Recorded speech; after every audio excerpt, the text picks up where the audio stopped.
सबका स्वागत है बैंक साथी यूट्यूब चैनल पर। आज जो हम पढ़ने वाले हैं 7 अगस्त का जो है डेली करंट अफेयर्स पढ़ेंगे। तो मैं आपका दोस्त हीरकनाथ विदाउट वेस्टिंग टाइम नेशनल की तरफ ले चलता हूँ।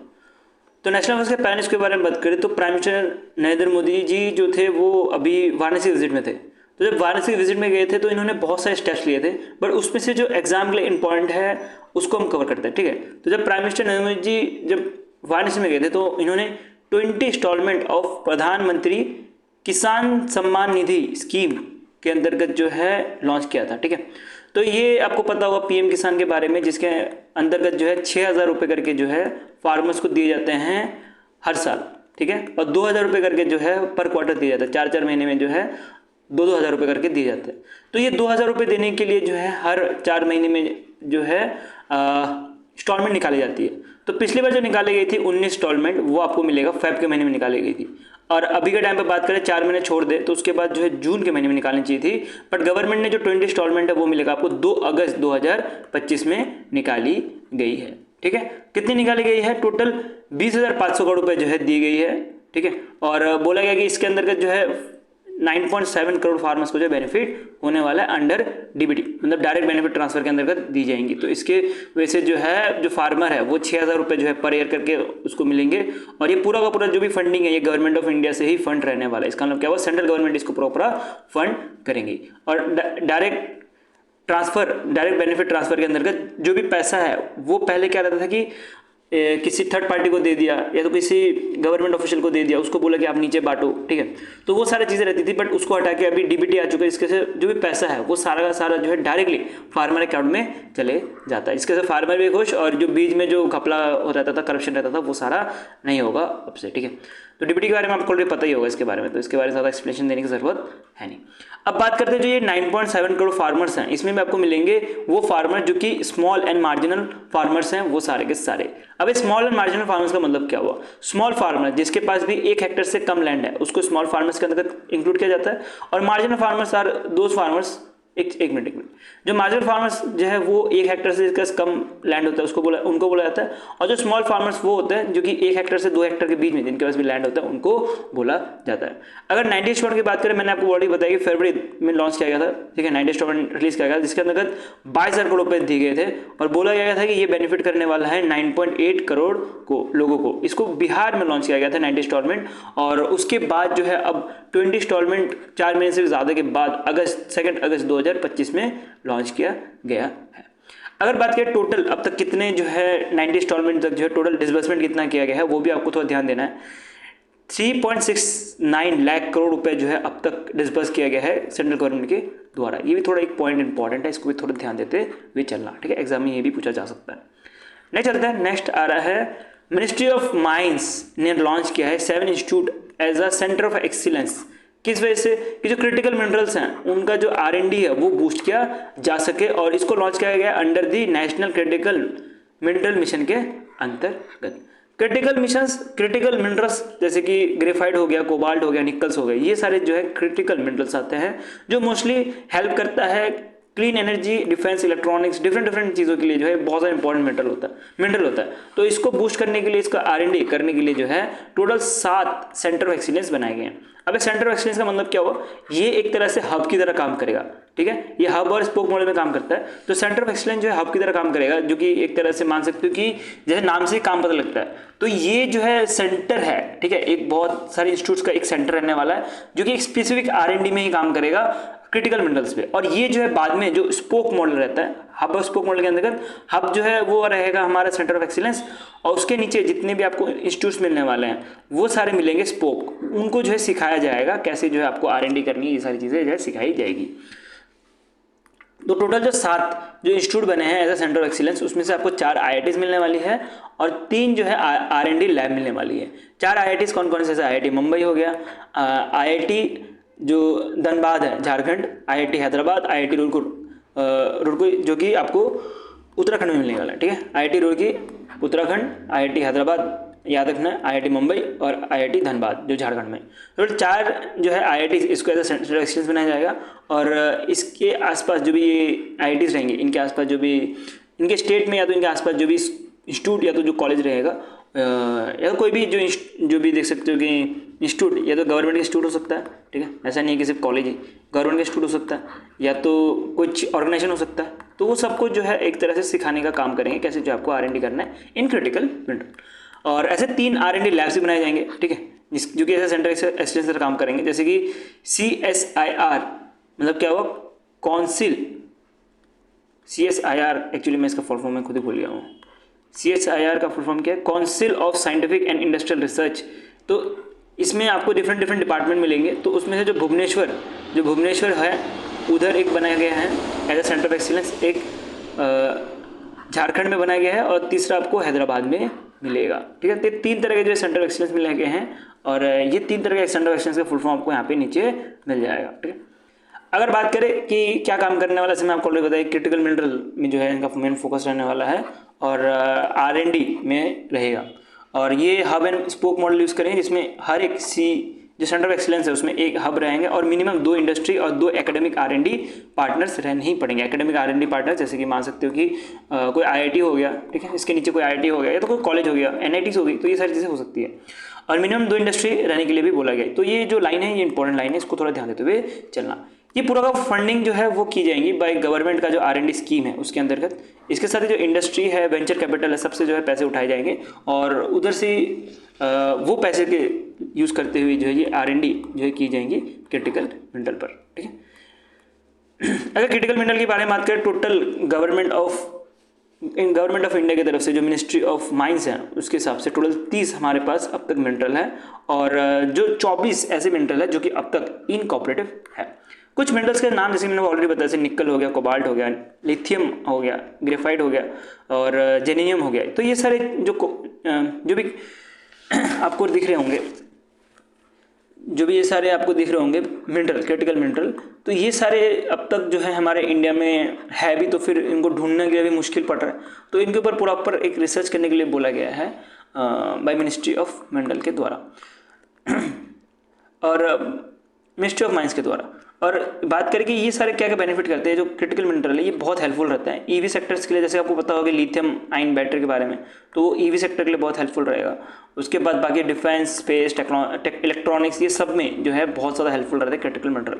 और क्रिटिकल मिनरल जो है अभी धीरे धीरे कम होते जा रहा है, तो इंडिया अभी एक सही टाइम पे स्टेप ले रही है कि अब हम जो है क्रिटिकल मिनरल पे अपना जो है फोकस करते हुए जा रहे हैं ज़्यादा से ज़्यादा, ठीक है, कि हमारे क्रिटिकल मिनरल जो भी हमारे पास पड़े हुए हैं उसको यूज़ करें, और नहीं भी है तो हम उसको ढूंढें, ठीक है। तो ये जो है पूरा का पूरा प्लान है इंडिया का। अगर बात करें नेशनल क्रिटिकल मिनरल मिशन की, तो इसको जनवरी 2025 में लॉन्च किया गया था, अभी रिसेंटली लॉन्च किया गया है। टोटल बजट जो रखा गया था वो 16,300 करोड़ रुपये रखा गया था। और बात करें 2024 से लेकर 2031 तक जो बजट रखी गई है वो 34,300 करोड़ रुपये रखी गई है, 34,300 करोड़ रुपये रखी गई है। टारगेट क्या है कि 1200 प्रोजेक्ट्स को जो है वो जियोलॉजिकल सर्वे ऑफ इंडिया के अंतर्गत लाया जाए। तो ये पूरा का पूरा टारगेट है इस मिशन के अंतर्गत, ठीक है। नेक्स्ट आता है फर्स्ट न्यूज़ के ऊपर। तो बिमस्टेक का पहला ट्रेडिशनल म्यूजिक फेस्टिवल जो है हो रहा था न्यू दिल्ली में, और इसको ऑर्गेनाइज किया गया था Indian council for cultural relationship के द्वारा, ठीक है, रिलेशन के द्वारा किया जाता है, रिलेशनशिप नहीं सॉरी रिलेशन के द्वारा कराया जा रहा था।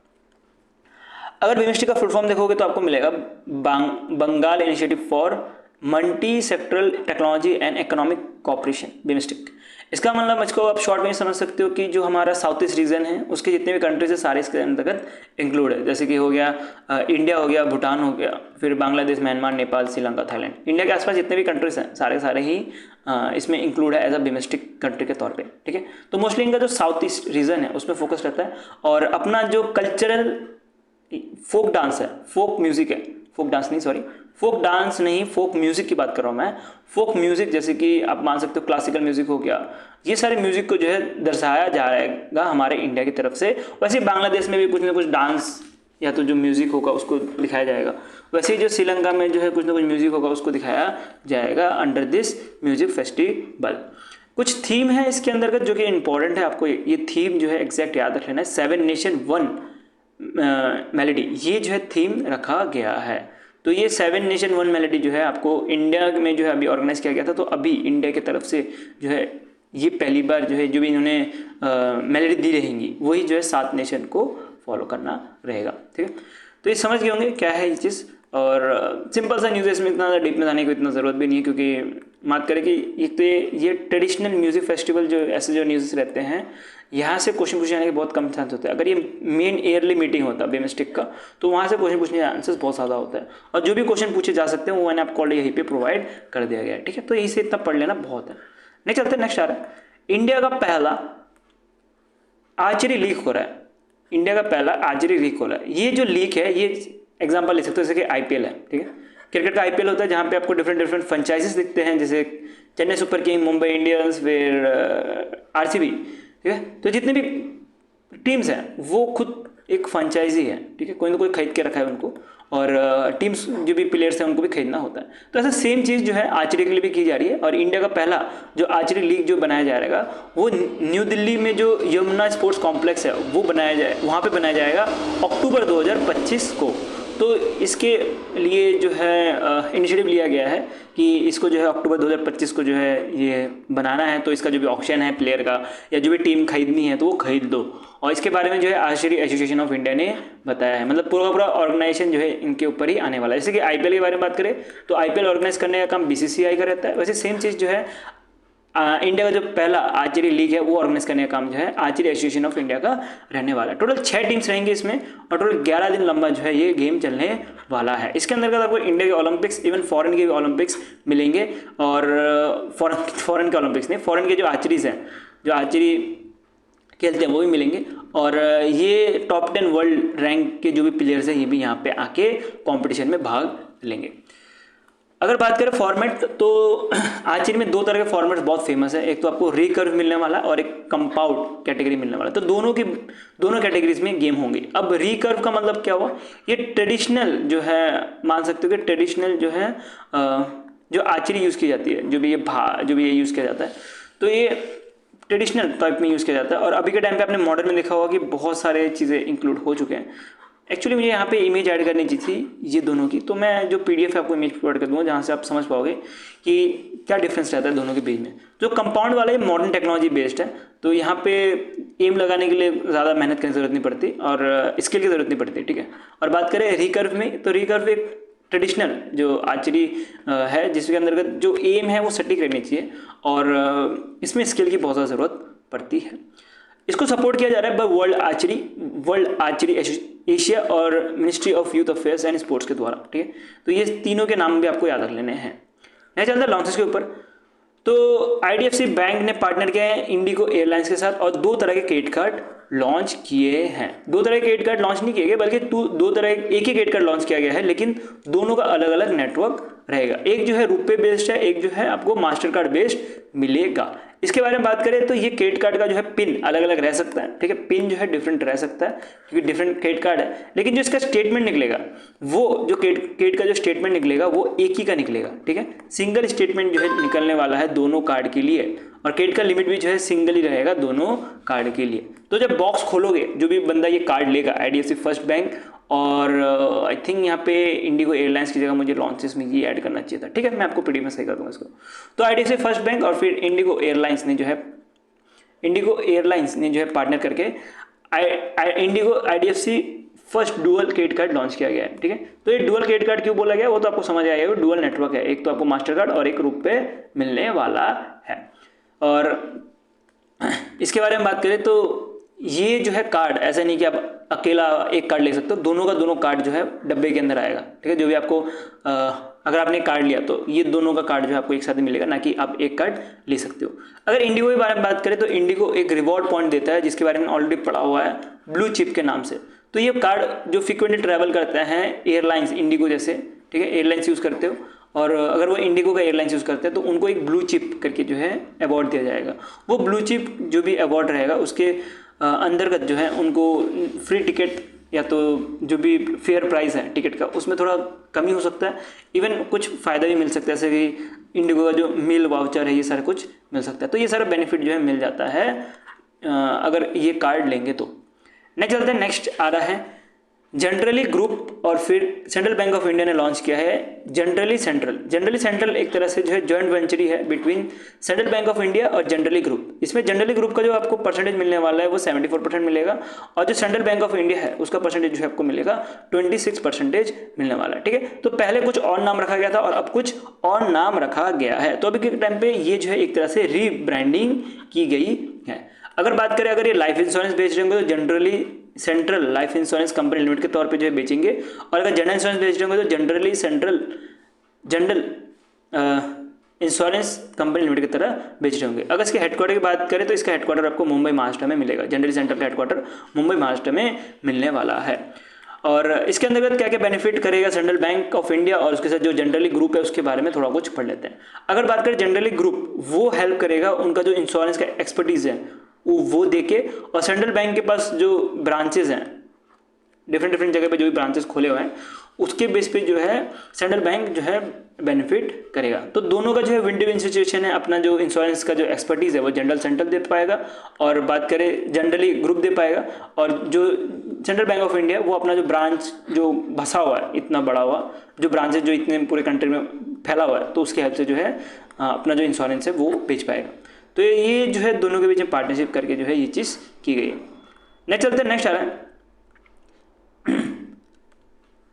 विपिंदर यादव जी जो कि मिनिस्ट्री ऑफ इन्वायरमेंट संभाल रहे हैं, उसके साथ मनोहर लाल खट्टर जो कि ministry of housing and urban affairs और मिनिस्ट्री ऑफ पावर संभाल रहे हैं। तो दोनों ने मिलकर जो है एक तरह से मित्रा वन इनिशिएटिव लिया गया है। अब मित्रा वन इनिशिएटिव को जो है लिया गया है, इसका मित्रा वन के बारे में पहले समझ लेते हैं। मित्रा वन का मतलब होता है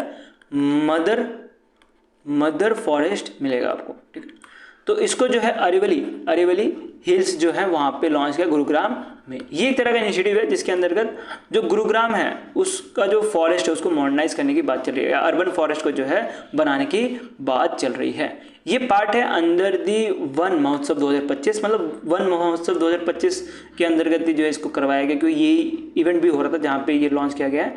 और उसके साथ जो है एक पद माँ के नाम, जिसके अंतर्गत आपको पता होगा कि प्लांटेशन के बारे में बात की गई थी मोदी जी के द्वारा, तो एक पद माँ के नाम के तौर पे भी जो है इसको लॉन्च किया गया है। इसको ऑर्गेनाइज किया गया है बाय हरियाणा गवर्नमेंट डिपार्टमेंट के द्वारा। ठीक है, ये थीम बेस्ड अर्बन फॉरेस्ट रहने वाला है जो कि टोटल 750 एकड़ जो है फैला रहेगा। अब थीम बेस्ड आपको डिफरेंट थीम मिल जाएंगी, ये सारे आपको थीम दिख रही होंगी, यहाँ पे कुछ अलग अलग थीम्स हैं। ठीक है, तो इसको पढ़ लेना। तो ये जो थीम्स है इसके बेसिस पे जो है ये जो है अर्बन फॉरेस्ट बनाया जाएगा गुरुग्राम हरियाणा में। अगर बात करें वन महोत्सव की, तो इसको सेलिब्रेट किया गया था 1 जुलाई से लेकर 2025 तक, 1 जुलाई से लेकर 7 जुलाई 2025 तक, और इसके अंतर्गत अफॉरेस्टेशन को जो है अनकरेज किया जाता है। तो ये जो मातृ वन इनिशिएटिव लिया गया है वो भी इसके अंतर्गत ही लिया गया है। इंपॉर्टेंट पॉइंट है, इसको भी ध्यान देते हुए चलना। नेक्स्ट आता है एक्वेशन के ऊपर। तो एक्वेशन या तो ये मर्जर बोल सकते हो कि जो न्यू इंडिया कोऑपरेटिव बैंक है इन्होंने मर्ज कर लिया है सरस्वत कोऑपरेटिव बैंक के साथ। कारण क्या है कि फरवरी 2025 में जो है जो सरस्वत कोऑपरेटिव बैंक है इसके ऊपर फ्रॉड का केस लगा था। ठीक है, टोटल 122 करोड़ का जो है फ्रॉड का केस लगा था, और इसके साथ ही फ्रॉड का केस के साथ ही जो है इनका जो है पुअर गवर्नेंस की वजह से जो है आरबीआई ने जो है इनके ऊपर टेम्परेरी रिस्ट्रिक्शन लगा दी गई थी, जिसको मोरेटोरियम भी बोला जाता है। ठीक है, क्योंकि बात करें कि एक तो फ्रॉड हो रहा था, ऊपर से मैनेजमेंट सही नहीं थी, तो आरबीआई ने इनको बैन लगा दिया। इसकी वजह से जो डिपॉजिटर थे उनको विड्रॉ करना भी अलाउ नहीं किया गया, उसके साथ जो नेट ट्रांजेक्शन है वो भी अलाउ नहीं किया गया आरबीआई के द्वारा। अब फरवरी 2025 से ये बैंक जो सरस्वत कोऑपरेटिव बैंक है वो ऐसे मतलब कुछ काम नहीं कर रही थी, मतलब कुछ विड्रॉ नहीं हो पा रहा, कोई नया ट्रांजेक्शन नहीं ले पा रहा, तो बैंक का क्या ही काम है। तो मोस्टली ऐसे बैठी थी, और अब जाके आरबीआई के द्वारा जो है दोनों के बीच में जो मर्जर करवा दिया गया, और ये मर्जर कराने की वजह से जो भी सरस्वत कोऑपरेटिव बैंक है ये अंडर आ चुका है न्यू इंडिया कोऑपरेटिव बैंक के, और अब न्यू इंडिया कोऑपरेटिव बैंक के जो ब्रांचेस है वही से जो है ये जो भी विड्रॉ रहेंगे कस्टमर्स के वो सब पॉसिबल हो पाएगा सरस्वत कोऑपरेटिव बैंक के। ठीक है, तो अब जो न्यू इंडिया कोऑपरेटिव बैंक है वो ब्रांचेस ऑफ सरस्वत बैंक के तौर पे काम करेंगे, और जो भी कस्टमर जो थे वो अब जो नया बैंक बन चुका है न्यू इंडिया बैंक, इनके ऊपर इनका जो भी अकाउंट रहेगा वो इस बैंक के नाम पे ट्रांसफ़र हो जाएगा। ये सारा जो मर्जर किया गया है वो सेक्शन 44A सब सेक्शन 4 के अंतर्गत किया गया है, बैंकिंग रेगुलेटरी एक्ट 1949 के अंतर्गत। ये चीज़ ध्यान देना, ठीक है, इंपॉर्टेंट न्यूज़ है बहुत ज़्यादा। नहीं चलते हैं स्पोर्ट्स के ऊपर, न्यूज़ के ऊपर बढ़ते हैं। तो chess esports world cup 2025 हो रहा था। ई स्पोर्ट्स मतलब क्या हुआ, इलेक्ट्रॉनिक स्पोर्ट्स। आपने chess.com के बारे में ज़रूर सुना होगा ना, जहाँ पे जो चेस जो है ऑनलाइन खेली जाती है। तो उसका एक प्रॉपर जो है मैच हुआ था, ठीक है, टूर्नामेंट हुआ था, जिसमें कार्लसन मैग्नस जीते हैं। कार्लसन मैग्नस आपको पता होगा नंबर 1 ग्रैंड मास्टर है पूरे वर्ल्ड में। तो ये कंपटीशन जो है रियाद सऊदी अरेबिया में हो रहा था और इसको ऑर्गेनाइज किया गया था ई स्पोर्ट्स वर्ल्ड फेडरेशन के द्वारा। टोटल जो है 1.5 million as a pool money जो है रखी गई थी, जिसमें से आपको मिलेगा कार्लसन मैग्नस ने फर्स्ट प्राइज जीता है और टोटल इनको जो पैसे दिए गए हैं 250K जो है $US दिया गया है। ये टीम का नाम भी याद है ना, टीम लिक्विड से ये आते हैं, बाकी सेकंड थर्ड भी याद रख लेना। लेकिन पॉइंट क्या है कि फोर्थ कौन है, क्योंकि इंडिया से फोर्थ नंबर पे जो है अर्जुन आए हैं। तो अर्जुन का आपको याद रखना है कि ये जैन ई स्पोर्ट्स टीम से थे। टोटल जो है इनको 115K जो है $US दिया गया था, अराउंड 1 करोड़ के आसपास। उसके साथ आपको 8 नंबर भी याद रखना है और ये जो इंडिया की तरफ से ये याद रखना है। और जो फर्स्ट है कार्लसन मैग्नस, ये ज़्यादा इंपॉर्टेंट है, ये ध्यान देते हुए चलना। और कौन सी टीम से खेल रहे थे वो भी आपको याद रखते हुए जाना है, ठीक है। जैसे कि ये जैन ई स्पोर्ट्स से खेल रहे थे, ये अच्छे आपको ध्यान देते हुए चलना है। अगर टूर्नामेंट के बारे में बात करें तो इसके अंदर टोटल 16 प्लेयर जो है पार्टिसिपेट किए गए थे। 12 जो थे वो चैंपियन चेस टूर 2025 का जो हुआ था वहाँ से लिए गए थे और 4 जो है लास्ट चांस क्वालिफायर से जो है उठाए गए थे, ठीक है। तो ये ऑनलाइन गेम होता है, ये देख सकते हो कि चेस जो है ऑनलाइन खेला जाता है chess.com पे। तो वही जो chess.com है, डेफिनेटली आपने इसके बारे में ऑलरेडी सुना हुआ होगा। तो उसी का जो है एक पूरा ऑनलाइन कंपटीशन हुआ था या तो टूर्नामेंट हुआ था, जिसको ऑर्गेनाइज किया गया था by esports world cup federation के द्वारा, ठीक है। यही से जो है हमारा जो डेली करंट अफेयर्स है वो खत्म होता है 7 अगस्त का। और बात करें कि ये जो है आपको शॉर्ट नोट्स मिल जाएंगे, PDF अवेलेबल है टेलीग्राम ग्रुप में, इवन वेबसाइट mapfamous.com पे भी। और टेलीग्राम ग्रुप का जो लिंक है आपको डिस्क्रिप्शन में मिल जाएगा, लिंक डिस्क्रिप्शन में मिल जाएगा, वहाँ से जो है टेलीग्राम ग्रुप ज्वाइन कर लेना और PDF जी डाउनलोड कर लेना। वीडियो के बारे में बात करें, वीडियो अच्छा लगा तो लाइक कर देना, ऐसे ही कंटेंट देखते रहेंगे सक्सेना चैनल। और वीडियो हम अभी इतना रखते हैं और अपने दोस्तों के साथ वीडियो शेयर भी कर देना अगर वीडियो सही लगा हो तो, ठीक है। सो अभी हम इतना रखते हैं, बाकी हम कल मिलते हैं नेक्स्ट वीडियो के साथ। और एक करंट अफेयर्स रह गया मेरे पढ़ाना 6 तारीख का, तो वो भी मैं आपको जल्दी से जल्द प्रोवाइड कर दूंगा, ठीक है। सो अभी हम इतना रखते हैं, बाय।